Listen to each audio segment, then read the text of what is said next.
Okay, so first off, I have to mention that there are a few videos that can only be seen on our Facebook page. The reason for this is because there's a few of the old videos that were never made public on YouTube because of copyright claims. And also, our original Twilight review was blocked in a few countries, so some people never got to see it. So if you want to check out these videos, just go to our Facebook page and I'll post the link in the description. So this is the review of Birdemic, Shock and Terror, even though the only shock that I found was that this movie was actually made in the first place, and the terror of finding out that everything I've heard about this movie is actually true. Seriously, there's so much to cover with this movie that I didn't even know where to start.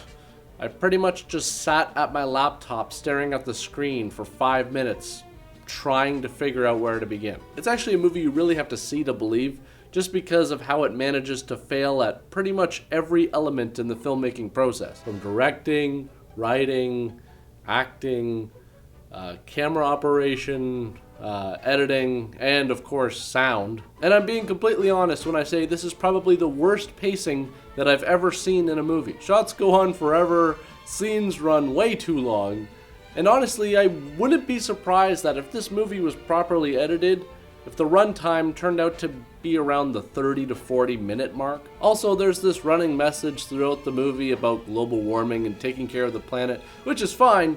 I mean, obviously the filmmakers meant well, but that doesn't excuse it from being a terribly bad movie. And I bet there's probably a lot of you that think this is one of those movies that's supposed to be bad, but you're wrong.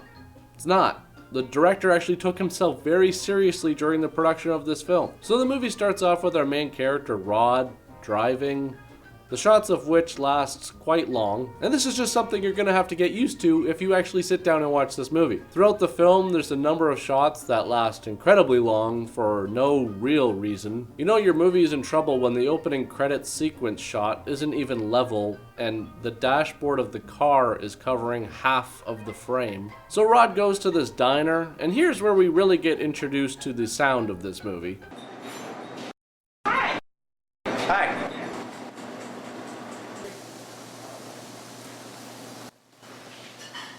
Here's the menu. Thank you. I'll be right back with you. Dialogue pops in like a punch to the face, room tone fades in and out, and again, this is just something you're gonna have to get used to if you watch this film, because this lasts pretty much throughout the entirety of the movie. This is probably a good opportunity to explain why this is happening. When you shoot a film, you typically book a location and then close it down to the general public so that you can have complete control over the set. Even things like AC units and refrigerators make noise that the sound recorder probably won't want picked up on the recording, so the crew will typically unplug them. In fact, an old director's trick is to put your keys inside of the fridge. That way you remember to plug it back in once the shoot is done. Of course, all of this means shutting down a business for however long the shoot could go, which costs money. So if you don't have the money to do this, a better option would to just be shoot the scene as it is, and then in editing lay down a background track, and then dub in the actors reading their lines in a studio. This is called ADR. In all honesty, I don't know why they didn't do this. I mean, they already Foleyed in sounds of him walking to the diner in the scene before, even though it didn't match up that well, seeing that it sounds like he's walking on gravel.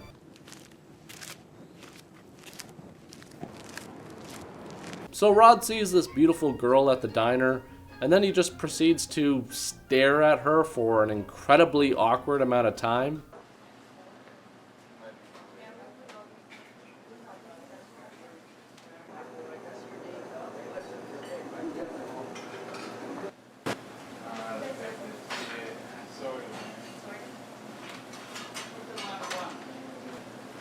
The girl leaves the diner and Rod chases her down, and then they have an awkward conversation about how they used to go to high school together, and then she just leaves. He just stares at her before chasing her down yet again, and somehow he manages to get her number? So then I guess it's the next day, and we're treated to a series of long and unnecessary shots of Rod leaving his house, Rod getting into his car, Rod pulling out of the driveway, Rod driving away from his house, Rod driving down the street, and pulling into a gas station. And just in case you didn't realize it was a gas station at first, that's okay, because the camera actually slightly pans back and stays on the gas station sign. Then we have shots of Rod pumping his gas, Rod leaving the gas station, Rod driving down the street, Rod in traffic. Rod in his car.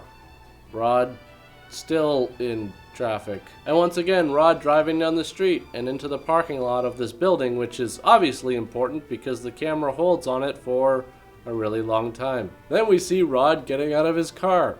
Rod walking towards the building. Rod walking into the building. And Rod walking inside the building. See where I'm going with this? Now, I'm of the opinion that this sequence is entirely pointless. Mostly because I believe that screen time should be devoted to developing character or progressing the story. And none of this happens here. Does anything happen to Rod during his commute? Nope. Now I guess one could make the argument that this sequence is supposed to represent our reliance on fossil fuels and the pollution that we put into the environment, to tie in with the whole global warming thing, which is fine, but the point is that all of that stuff can be established without taking up 2.5 minutes of the film's runtime. Then we have Rod at his job closing a big sale. Okay, I'll give you that and 50% discount. Can we close the deal today? Can I place your order today? Great, thanks. We appreciate your business. Woohoo! How big was the sale? $1 million.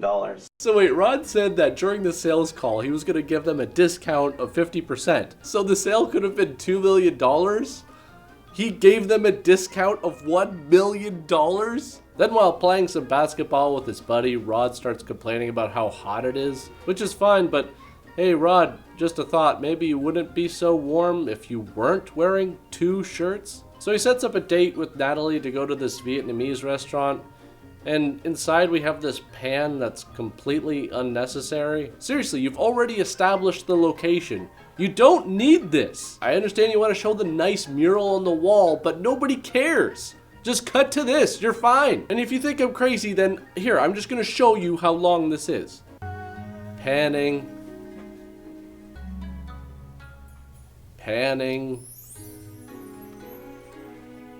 Panning. Panning.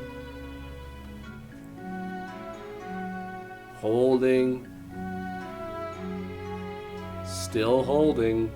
The dialogue during the, you guessed it, really long dinner scene is completely lacking of any sort of romance at all. There's no flirting, no banter, just a dull, lifeless conversation that very well could establish that Rod is the most boring man in the world, which makes it even harder to believe that this girl would be even remotely attracted to him. So then they go looking at some birds, and here's where we get our first glance at what to expect from the visual effects department. I mean, you're probably better off just hanging some birds from a string.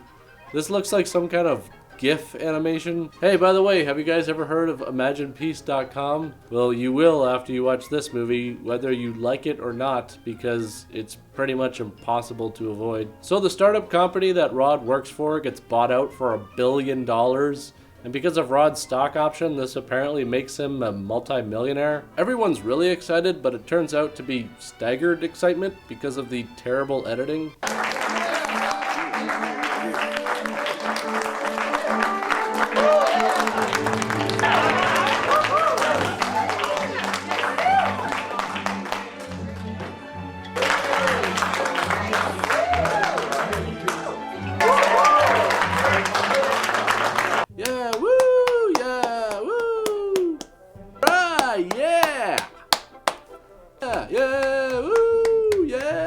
And you think Rod would be excited about this whole thing, but instead he just comes off as completely indifferent as usual. And then there's a scene where they all go on a double date, just in case you forgot about ImaginePeace.com. Then Rod and Natalie go to an arts and pumpkin festival, and you'd think, okay, well, maybe something is gonna happen here. But you'd be wrong. For the next 3 minutes, we're forced to sit through shots of them walking, shots of them pointing at stuff, shots of them walking, shots of them looking at stuff, even more shots of them walking, and more shots of them looking at stuff. Seriously, this entire sequence could be cut out of the movie and it would literally have no effect on the characters or the story. That's hard to do. It doesn't develop the relationship, it doesn't display any romance, it's just there wasting time, just like this next scene when Natalie takes Rod to go meet her mother.